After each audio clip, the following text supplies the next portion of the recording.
दोस्तों मैं आप लोगों को एक चीज़ दिखाती हूँ। इतना सारा फ्रूट मेरे हस्बैंड लेकर आए। देखो, आई थिंक 5 किलो तो होगा ही। मेरा उनसे ये हमेशा झगड़ा होती रहती है कि इतना सारा मत लेकर आओ, जब लाओ तो थोड़ा लाओ, बट वो मानते ही नहीं है।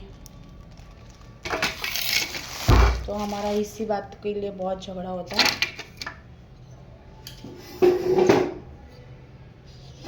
पता है क्यों? क्योंकि मैं डाइट करती हूँ, तो वो हमेशा मेरे लिए अच्छा ही सोचते हैं। तो वो सोचते फ्रूट घर पे होगा तो प्रियंका को भूख लगा तो खा पाएगी, बट एक फ्रूट खाने में इतना अच्छा भी नहीं लगता है।